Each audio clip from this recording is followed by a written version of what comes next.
Society.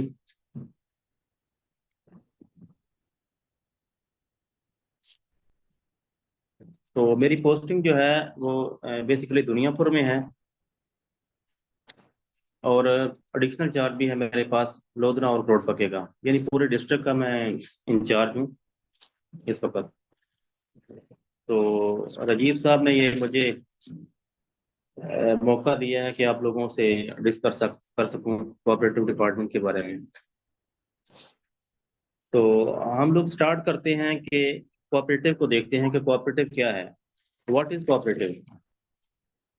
अगर हम इसको इंग्लिश में डिफाइन करेंगे तो इसका ये होगा कि a cooperative is an autonomous and duly registered association of persons with a common bond of interest who have voluntarily joined together to achieve their social, economic, and cultural needs as aspiration by making equitable contribution to the capital required। यानी हम अगर इसको सादा अल्फाज में हम define करें तो ये होगा कि उर्दू में हम इसको इमदाद बाहमी कहते हैं, इंग्लिश में इसको कोऑपरेटिव सोसाइटीज कहते हैं। तो इमदाद बाहमी एक ऐसा कारोबार है जिसमें लोग अपनी रजामंदी से यानी वॉलंटरली शामिल होते हैं और इसके कारोबारी इंतजाम और मुनाफा में इनका यकसा हिस्सा होता है। आवाज आ रही सभी दोस्तों को? हेलो, जी, जी, आवाज़ आ रही है, क्लियर है आवाज़। क्लियर है आवाज? जी, जी, यस। अच्छा अच्छा, चलें ठीक है। हम आगे चलते हैं। तो ये है डिपार्टमेंट, इसका मोटो ये होता है कि one for all and all for one, यानी सब एक के लिए और एक सब के लिए। इसमें सभी दोस्त जो हैं वो जितने भी इसके पार्टनर होते हैं वो बराबर के शरीक होते हैं कारोबार में। और इनका यानी कि वोट की जो होती है ना कैपेसिटी, यानी कि एक बंदा होता है कि कंपनी में इस तरह होता है कि एक शेयर होता है। तो जिस लोगों के पास जितने ज्यादा शेयर हों उनको उतने ज्यादा वोट होते हैं, लेकिन इधर ये नहीं होता। इसमें सिर्फ यही होता है कि एक बंदे के पास चाहे 10 शेयर हों 15 शेयर हों, वो उसका एक ही वोट कास्ट होगा। ठीक है, उसके बाद हम नेक्स्ट चलते हैं कि इसके फंक्शन क्या हैं कोऑपरेटिव के। तो कोऑपरेटिव डिपार्टमेंट के जो है इसके फंक्शन ये होते हैं कि अपने जो है इसके मेंबर्स हैं उनको प्रोवाइड्स यूटिलिटीज प्रोवाइड करना, क्रेडिट प्रोवाइड करना, हाउसिंग फैसिलिटी, हेल्थ की फैसिलिटीज प्रोवाइड करना, टेक्नोलॉजी, ट्रांसपोर्टेशन, एनी अदर। ये एक मल्टीपर्पज सोसाइटीज होती हैं जो कि 1,000 से ज्यादा कारोबार अपना कर सकती हैं। अगर हम एक सोसाइटी है उसको हम मॉडल बाई इजलास अडॉप्ट करा दें तो वो 1,000 से ज्यादा अपना कारोबार कर सकती है, लीगल कारोबार। ठीक, ये इसके फंक्शन हो गए। उसके बाद मैं इंट्रोडक्शन करवाना चाहूंगा कि ये कोऑपरेटिव डिपार्टमेंट में जो हमारी ये पोस्ट है अनाउंस की गई है असिस्टेंट रजिस्ट्रार की, इसकी डिपार्टमेंट का स्ट्रक्चर क्या है, इसकी हायरार्की क्या है। तो डिपार्टमेंट में सबसे जो छोटा स्केल होता है वो सब इंस्पेक्टर को होता है। डिपार्टमेंट में सब इंस्पेक्टर जो होता है वो ग्रेड 11 का होता है और इसका बेसिकली काम, इसको ऑडिटर भी कहते हैं। सबसे छोटी पोस्ट सब इंस्पेक्टर,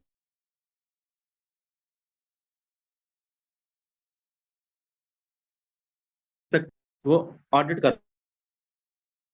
होता है। ये सोसाइटीज का ऑडिट करता है जो सोसाइटीज इसको इसकी ज्यूरिसडिक्शन में आती हैं। तो एक तहसील जो होती है उस तहसील में एक हेड होता है तहसील का, उसको असिस्टेंट रजिस्ट्रार कहते हैं, जो बेसिकली ग्रेड 17 का होता है। तो उसके जो अंडर काम करते हैं वो इंस्पेक्टर होते हैं, सब इंस्पेक्टर होते हैं और क्लरिकल स्टाफ होता है। और ये तहसील की जो जितनी होगी बड़ी होगी उस पर डिपेंड करेगा कि कितने इसमें सर्कल होंगे, कितने सब सर्कल होंगे। इसमें जो इंस्पेक्टर होता है, सब इंस्पेक्टर के बाद जो नेक्स्ट लेवल का होता है वो उसका इंस्पेक्टर होता है। इंस्पेक्टर इसमें ग्रेड 14 का होता है।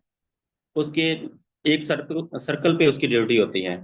इंस्पेक्टर का जो मेन काम होता है वो इंस्पेक्शन करना होता है सोसाइटीज का, और अपने फील्ड स्टाफ जो होता है उसका, सब इंस्पेक्टर, उनकी सुपरविजन करना होती है। तो इंस्पेक्टर के बाद जो नेक्स्ट आता है स्टेप, वो असिस्टेंट रजिस्ट्रार होता है। असिस्टेंट रजिस्ट्रार ग्रेड 17 का होता है, और इसकी जो पावर मजिस्ट्रेट की और कलेक्टर, इसका जो बेसिकली काम होता है असिस्टेंट रजिस्ट्रार का, वो केस की हियरिंग होता है। यानी बैंक जो है, पंजाब कमर्शियल कोऑपरेटिव बैंक जो है, ये डिपार्टमेंट, पंजाब कोऑपरेटिव डिपार्टमेंट और पंजाब प्रोविंशियल कोऑपरेटिव बैंक, ये दो हैं, दोनों साथ साथ चलते हैं। बेसिकली ये पंजाब प्रोविंशियल कोऑपरेटिव बैंक जो है, ये कोऑपरेटिव डिपार्टमेंट की एक अपेक्स सोसाइटी है, सेकेंडरी लेवल की सोसाइटी है। इसका जो काम होता है, ये सोसाइटीज को और इंडिविजुअल्स लोगों को ज़राई टूल की शक्ल में कर्जा फराहम करना होता है। ये लाइव स्टॉक फार्म का भी कर्जा देता है, गोट फार्मिंग का भी देता है, उसके अलावा ये एग्रीकल्चर फार्मिंग का और दूसरे जो छोटे छोटे कर्जे हैं ये भी देता है।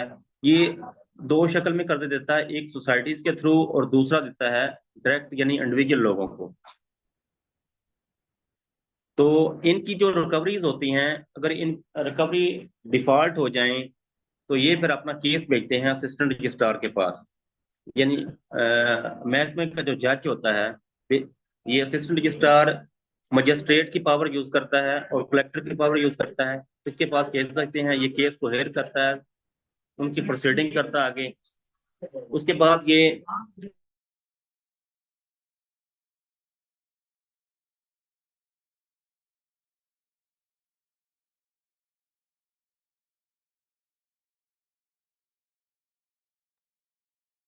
जी, तो ये केस सुनता है, उसके बाद फैसला डिग्री करता है, डिग्री करके बाद में ये सब इंस्पेक्टर के वारंट गिरफ्तारी जारी करता है, जो डिफॉल्टर होता है उसका।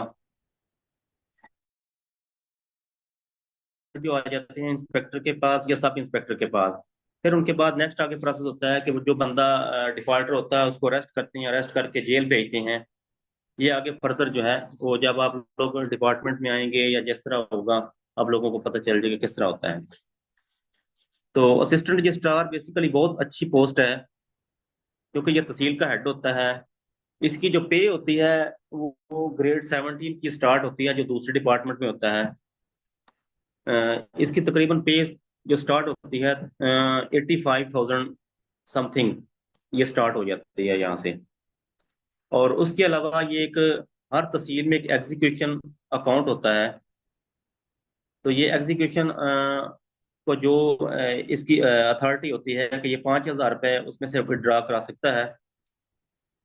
और जो वो पैसे जो है केस की जो प्रोसीडिंग पे खर्चा आता है, उस पे खर्च होते हैं, क्योंकि वो सोसाइटीज के जब सोसाइटीज का होता है ना पैसा, तो सोसाइटीज पे ही हम लोग खर्च करते हैं। अच्छा जी, तो इसकी जो नेक्स्ट प्रमोशन होती है असिस्टेंट रजिस्ट्रार की, वो ग्रेड 18 में होती है। यानी इसको डीडीओ पावरें मिल जाती हैं। इसका जो लेंथ पीरियड है तकरीबन 8 साल की बाद प्रमोशन हो सकती है, 6 साल बाद, 7 साल बाद, 8 साल बाद, ये 4 साल बाद, जिस तरह वो आगे पोस्ट वैकेंट होगी, 50% कोटे की, इनको नेक्स्ट जो है वो पोस्ट पे प्रमोट कर दिया जाता है। तो जब 18 में होते हैं, तो ये, इस पोस्ट को हम कहते हैं सर्कल रजिस्ट्रार कहते हैं, या पहले जो था लोकल गवर्नमेंट में वो डिस्ट्रिक्ट ऑफिसर कहा जाता था इनको, और अब इनको सर्कल रजिस्ट्रार ही कहते हैं। उसके बाद ही आ जाता है, सर्कल रजिस्ट्रार के बाद जो पोस्ट होती है वो जॉइंट रजिस्ट्रार होता है। जॉइंट रजिस्ट्रार जो होता है वो ग्रेड 19, सॉरी, उसके बाद डिप्टी रजिस्ट्रार की पोस्ट आती है, जिसको हम आम तौर पर डीआर कहते हैं। तो जो डिप्टी रजिस्ट्रार होता है वो डिविजनल ऑफिसर होता है, यानी 3 या 4 जितने भी डिवीजन में जिले होंगे, वो सभी का तमाम यानी कि डिस्ट्रिक्ट का हेड होता है। डिप्टी रजिस्ट्रार के बाद जो नेक्स्ट पोस्ट होती है, डिप्टी रजिस्ट्रार का ग्रेड 18 होता है प्लस 2500। अच्छा जी, ग्रेड 18 के बाद नेक्स्ट प्रमोशन जो होती है एआर की, वो जॉइंट रजिस्ट्रार में होती है। जॉइंट रजिस्ट्रार का स्केल जो होता है वो 19 होता है। जॉइंट रजिस्ट्रार भी एक डिविजनल लेवल ऑफिसर होता है, लेकिन इसकी और डेप्टी रजिस्ट्रार की पावर में फर्क आ जाता है। जो जॉइंट रजिस्ट्रार होता है वो ग्रेड 11 तक जितने भी मुलाजमीन होते हैं डिवीजन के, सभी उसके अंडर काम करते हैं। यानी सब इंस्पेक्टर, क्लरिकल स्टाफ, उसके बाद क्लास 4 के जितने लोग होते हैं वो सारे ग्रेड 19 के अंडर आ जाते हैं। ग्रेड 19 ऑफिसर जो है स्केल 11 तक भर्ती कर सकता है। उसके बाद जो नेक्स्ट अथॉरिटी होती है, रजिस्ट्रार साहब होते हैं। रजिस्ट्रार पूरे सूबे में एक रजिस्ट्रार होता है। पीएमएस ऑफिसर होता है। और महकमे से भी बाज का एक दफा ऐसा हुआ था कि वो महकमे से प्रमोट होके लग गया था। तो ये ग्रेड 20 का होता है। अभी जो हमारे मौजूदा, आप नोट कर लें कि जो रजिस्ट्रार साहब हैं वो डॉक्टर सोहेल शहजाद साहब हैं, पीएमएस ऑफिसर हैं। उसके बाद जो नेक्स्ट अथॉरिटी होती है, जो हेड होता है महकमे का, सेक्रेटरी टू गवर्नमेंट, जो cooperative secretary to cooperative department होता है गवर्नमेंट का, यानी कोऑपरेटिव डिपार्टमेंट का हेड होता है। वो ग्रेड 21 का होता है या ग्रेड 22 का होता है। वो जिस तरह गवर्नमेंट बेहतर या मुनासिब समझे उसको लगा सकती है। ग्रेड अभी मेरे ख्याल में ग्रेड 22 है, मुझे कंफर्म नहीं है, ग्रेड 22 या शायद। तो डॉक्टर काजी अहमद जवेद साहब जो हैं हमारे सेक्रेटरी हैं, तो ये हेड हैं। तो ये जो डिपार्टमेंट है, ये चारों सूबों में अलग अलग होता है डिपार्टमेंट। सिंध में, पंजाब में, बलूचिस्तान में, केपीके में, यानी सभी प्रोविंसेस में जो है ना अलग अलग कोऑपरेटिव डिपार्टमेंट है। उनके शायद स्केल में भी थोड़ा बहुत फर्क होता है। अभी जो सिंध में है वो इंस्पेक्टर का ग्रेड 16 है, और पंजाब में ग्रेड 14 है। ये थोड़ा सा फर्क है। तो बलूचिस्तान में जो है वो कोऑपरेटिव और एग्रीकल्चर डिपार्टमेंट जो है इकट्ठा है, यानी एक ही डिपार्टमेंट में दोनों यानी कि एग्जाम में। ये रजीब साहब आवाज आ रही है? हेलो? जी जी, आवाज आ रही, बिल्कुल आ रही है। क्लियर आ रही है आवाज? यस यस, बिल्कुल क्लियर आ रही अच्छा अच्छा, ठीक है। अच्छा जी, ये है डिपार्टमेंट की हायरार्की जो मैं आप लोगों को स्ट्रक्चर बता चुका हूँ कि नीचे से लेकर यानी कि ऊपर तक सब इंस्पेक्टर, फिर उसके बाद इंस्पेक्टर, फिर AR assistant registrar with the power of collector. उसके बाद आगे सर्कल रजिस्ट्रार होता है, फिर डिप्टी रजिस्ट्रार होता है, फिर जॉइंट रजिस्ट्रार और रजिस्ट्रार साहब और सेक्रेटरी कोऑपरेटिव। अच्छा जी, नेक्स्ट हम आगे चलते हैं जी। अब ये यहाँ तक कोई किसी का क्वेश्चन हो तो वो पूछ सकता है। हेलो?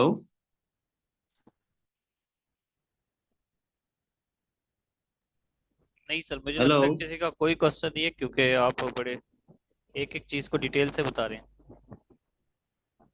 जी जी, चले जी, नेक्स्ट हम आगे चलते हैं जी। सर ये फेडरल के पंक्ति दायरे में हमने आती हैं या प्रोविंशियल के दायरे में आती हैं? ये प्रोविंशियल है। सभी जो जितने भी प्रोविंसेस है ना, चार चार जो मेन प्रोविंसेस जो हैं, ये सारे प्रोविंशियल ही होता है, ये फेडरल नहीं होता कोऑपरेटिव का। ये प्रोविंशियल में ही आते हैं सारे। जी नेक्स्ट। अच्छा जी, उसके बाद हम आगे चलते हैं कि इसकी काइंड्स जो होते हैं, कि सोसाइटीज होती हैं जो बेसिकली जो हमारा ये चीज मैंने एंड पे करनी थी डिस्कस, लेकिन ये फिर क्योंकि आप लोग अप्लाई कर रहे हैं, तो ये आप लोगों ने अप्लाई किया हुआ है। हाँ, डेट गुजर चुकी है, अप्लाई किया हुआ आप लोगों ने। तो ये मैंने पहले डिफाइन कर दिया है कि ये स्ट्रक्चर है डिपार्टमेंट का, ये आप लोगों को पता होना चाहिए, क्योंकि कि आप लोग मेरी दुआ है कि आप लोग जितने भी हैं सभी आ जाएं, जितने भी आज सुन रहे हैं। तो फिर आप लोगों को पता होना चाहिए कि डिपार्टमेंट की क्या है वर्थ है। उसके बाद ये काइंड्स हैं सोसाइटीज की, कि ये सोसाइटीज कितनी किस्म की होती हैं जो डिपार्टमेंट में हम लोग इनको डील करते हैं। तो पहले नंबर पे आ जाती हैं एग्रीकल्चर कोऑपरेटिव सोसाइटीज।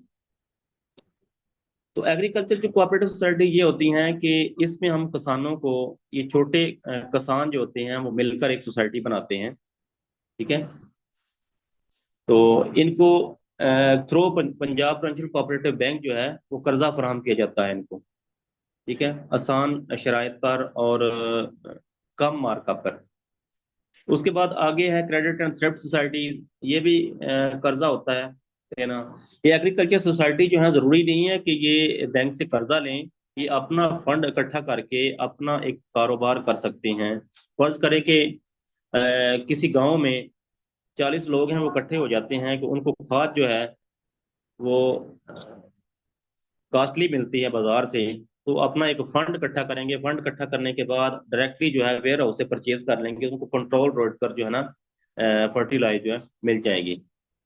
या इस तरह गांव के कुछ लोग मिलकर अपना एक डिपार्टमेंटल स्टोर बना सकते हैं, या कोई भी यानी जो लीगल कारोबार है वो कर सकते हैं। उसके बाद ये क्रेडिट एंड थ्रिफ्ट के बाद आती हैं, क्रेडिट एंड थ्रिफ्ट के बाद आती हैं हमारी जी हाउसिंग सोसाइटी। जो पंजाब का सबसे जो बड़ा कॉर्पोरेट डिपार्टमेंट का सेक्टर है वो हाउसिंग सेक्टर है। तो हाउसिंग सोसाइटी जो है ये बड़े बड़े शहरों में होती हैं। बहावलपुर में भी इस वक्त 4 हाउसिंग सोसाइटी हैं, लाहौर में बहुत सारी हाउसिंग सोसाइटी हैं। उसके अलावा इधर मुल्तान में है, जंग में है, फैसलाबाद में है, मरी में है। ये पंजाब के तकरीबन बड़े बड़े शहरों में, फैसलाबाद में है, बड़ी बड़ी हाउसिंग सोसाइटी हैं। अब बहावलपुर में जो हाउसिंग सोसाइटी है कोऑपरेटिव के अंडर है वो है Punjab cooperative employees housing society. उसके बाद लॉयर हाउसिंग सोसाइटी है। और अगर हम इधर फैसलाबाद में चले जाएं तो वापडा हाउसिंग है। तो लाहौर में चले जाएं तो एलडीए एम्प्लॉइज हाउसिंग सोसाइटी है। पंजाब सोसाइटी है जो बड़ा एक नाम है जिसका। इस तरह की बड़ी बड़ी सोसाइटी है हाउसिंग की। तो ये जो हाउसिंग सोसाइटी होती है बड़ी, इनके अपने इलेक्शन होते हैं सालाना, और इसमें इन सोसाइटीज के अपने प्रेसिडेंट, वाइस प्रेसिडेंट और सारे ये बनते हैं।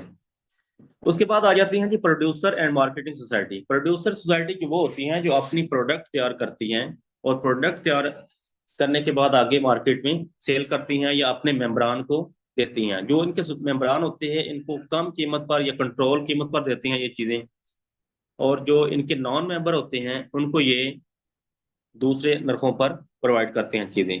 उसके बाद आगे आ जाती हैं जी कंज्यूमर सोसाइटी हैं। ये भी अपने जो मेंबर होते हैं इनकी जितनी भी नीड्स होती हैं पूरी करती हैं। अच्छा जी, ये यहाँ तक किसी का क्वेश्चन हो तो पूछ सकते हैं कोई। हेलो जी, आवाज आ रही है? जी जी, आवाज आ जी रही है। सर, आवाज आ रही है। अच्छा सर, चंद दिन पहले सीट्स आई थी एलडीए लाहौर में। क्या सर ये जी उसी जी। से रिलेटेड जॉब्स हैं या इसमें कुछ फर्क है? ये सॉरी, दोबारा बताइएगा। सर एलडीए में कुछ सीट्स आई थी पहले, 3-4 माह पहले। वो शायद असिस्टेंट एलडीए था या इस तरह की कोई जॉब थी। अभी आपने एलडीए का यानी नाम लिया था एलडीए ना ना एक लाहौर में। लाहौर, तो एलडीए जो है ना वो है एक बड़ा अदारा है गवर्नमेंट का, लाहौर डेवलपमेंट अथॉरिटी। तो ये एक सोसाइटी है, वो एलडीए के नाम से, एलडीए एम्प्लॉइज के नाम से एक सोसाइटी है। वो एक अलहदा होगा। तो जहां पर अगर हमारी डिपार्टमेंट की कोई पोस्ट अनाउंस होती है तो उसमें वाज़ेह तौर पर कोऑपरेटिव का लफ्ज लिखा होता है। अगर उसमें कोई कोऑपरेटिव का है इस तरह का जिक्र तो फिर वो इसी के अंडर होंगी, अदरवाइज वो सर उधर इसमें एलडीए के अंडर ऐसे होंगी। भी शामिल है या सिर्फ ये 100 MCQs जो जनरल टेस्ट एमसीक्यूज बेस्ड होता है वो होता है, या इसमें ऐसे भी शामिल होगा इसके बाद? ये चार चार पेपर होते हैं इसमें। पहला पेपर जो इसका होता है ऐसे का ही होता है। पहले ये था कि 50 नंबर का ऐसे होता था, 50 का कंपोजिशन। अब मेरे ख्याल में इन्होंने ऐसे अकेला कर दिया 100 नंबर का। ऐसे रजीब साहब, या कोई और सीन है? नहीं सर, इसका भी अनाउंस नहीं हुआ, वो तहसीलदार का अनाउंस हुआ है ऐसे। जी जी। इसमें हाँ, तहसीलदार के लिए ऐसे अनाउंस हुआ है, लेकिन इसमें अभी मेरे ख्याल से कंपोजिशन भी होगी। ऐसे और कंपोजिशन दोनों जी जी। होंगे इसमें। तो इसमें अभी कंपोजिशन होगा और 50 नंबर का ऐसे होगा। पेपर इतना टफ नहीं होता। थोड़ा सा आप लोग अगर तैयारी इस पे फोकस करते हैं तो पेपर इतना टफ नहीं है होगा, इजी इजी होता है। तो ये जो मैं डिस्कस कर रहा हूँ ना कोऑपरेटिव लॉ और कोऑपरेटिव के बारे में, तो इसमें 98 तक लोगों के नंबर आ जाते हैं।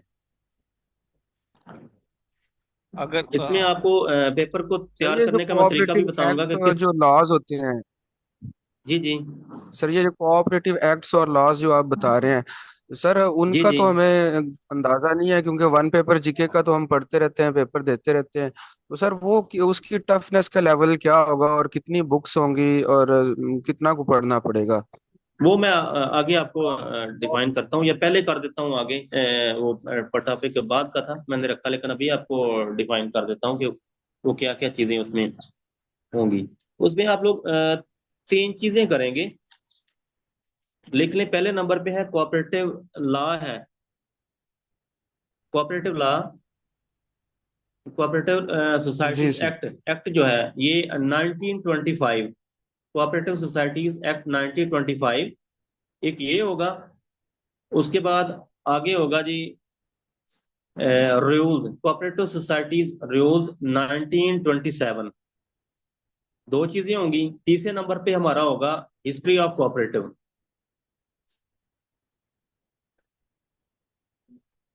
कोऑपरेटिव सोसाइटीज की जो हिस्ट्री है कि कहाँ से इसका ओरिजिन जी हुआ था, कोऑपरेटिव सोसाइटीज का कैसे बनी थी पहली सोसाइटी।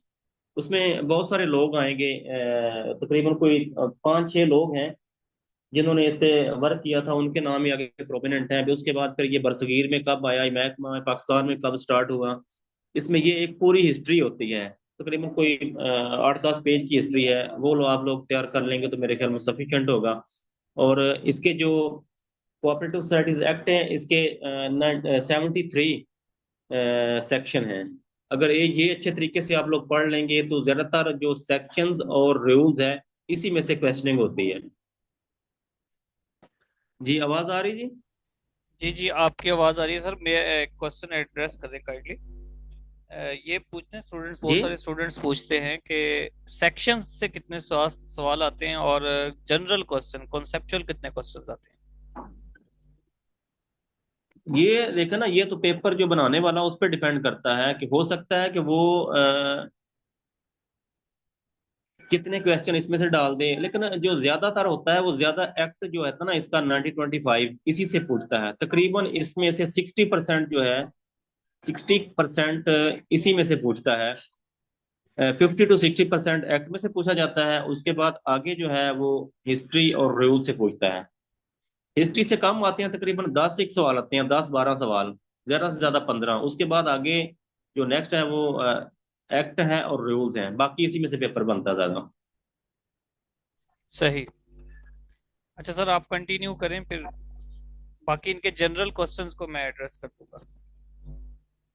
जी जी। उसके बाद आगे मैं ये हम आगे एक्ट और रूल को डिफाइन करेंगे नेक्स्ट जो हमारा लेक्चर होगा।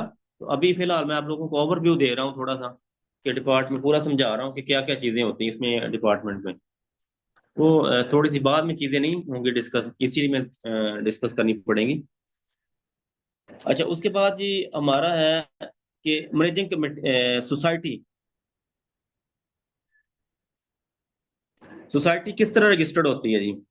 एक सोसाइटी होती है, अ, उसको रजिस्टर्ड किसके तरह किया जाता है। तो ये एक चंद हमख्याल लोग होते हैं, किसी गांव में हो सकते हैं, किसी डिस्ट्रिक्ट में हो सकते हैं, किसी तहसील में हो सकते हैं, किसी मौजे में हो सकते हैं, या किसी टाउन में हो सकते हैं। वो लोग चाहते हैं कि हम मिलकर कुछ कारोबार शुरू करें थ्रू कोऑपरेटिव डिपार्टमेंट। तो वो एक सोसाइटी इकट्ठे होंगे। अभी मैं आप लोगों को एक बात बताना भूल गया हूँ कि जो हाउसिंग एग्रीकल्चर सोसाइटी होती है, इसमें मिनिमम जो मेंबर होते हैं वो 10 होते हैं, मैक्सिमम ज्यादा से ज्यादा हो सकते हैं, इसमें लिमिट नहीं होती। उसके बाद जो हाउसिंग सोसाइटी है, हाउसिंग सोसाइटी में हमारे जो मिनिमम मेंबरान होते हैं, मेंबर्स होते हैं एक सोसाइटी के, वो मिनिमम 100 होते हैं। और ज्यादा से ज्यादा ये 500 हो सकते हैं, 1000 तक हो सकते हैं, 2000 तक हो सकते हैं, 4000 तक होते हैं। इसका कोई वो भी लिमिट नहीं होती। ठीक है। उसके बाद ये आगे हमारा आ जाता है कि सोसाइटी को किस तरह रजिस्टर किया जाता है। तो ये सोसाइटी को, एक सोसाइटी जो होती है उसको रजिस्टर्ड करने के लिए एक मुकम्मल जो हमारा एक्ट होता है वो 1925 वो हमारी रहनुमाई कर सकता है कि करता है कि किस तरह हमने एक सोसाइटी को रजिस्टर्ड करना है।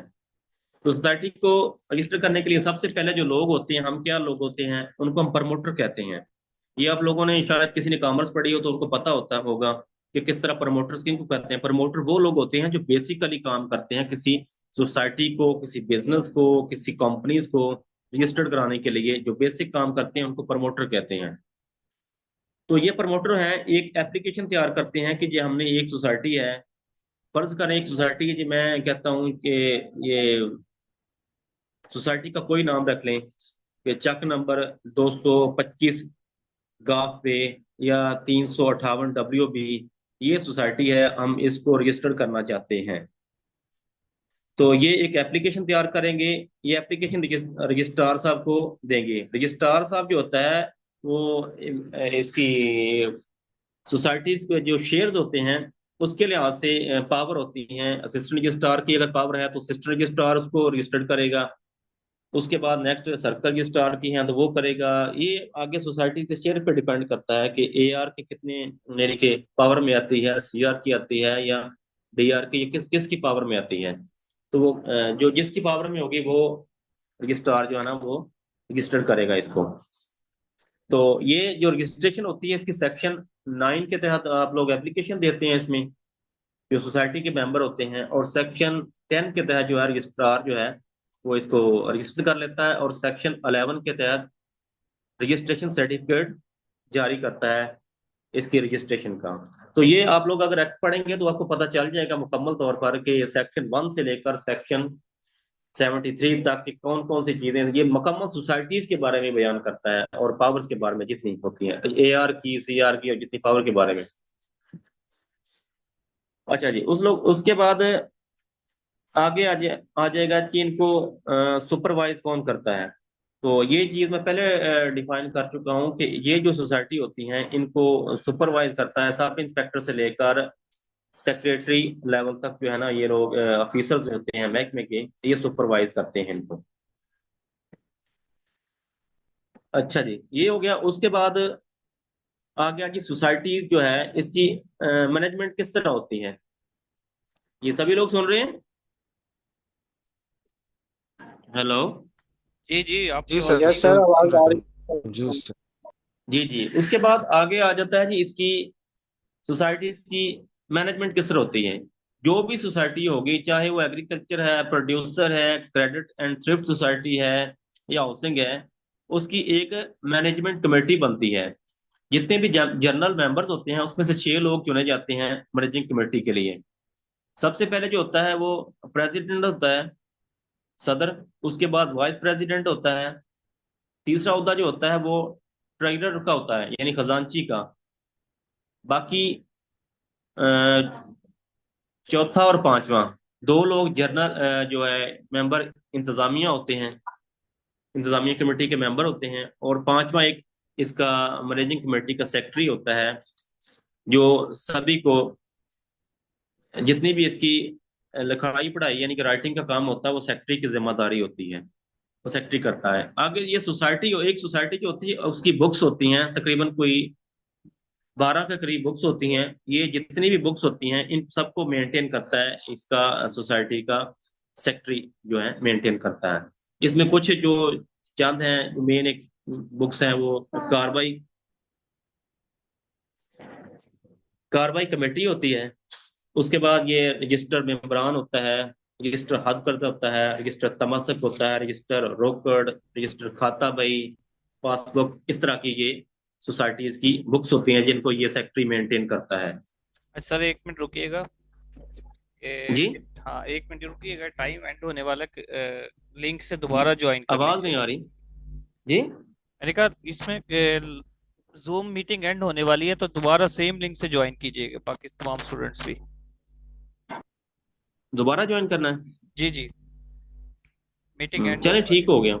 जी। ओके।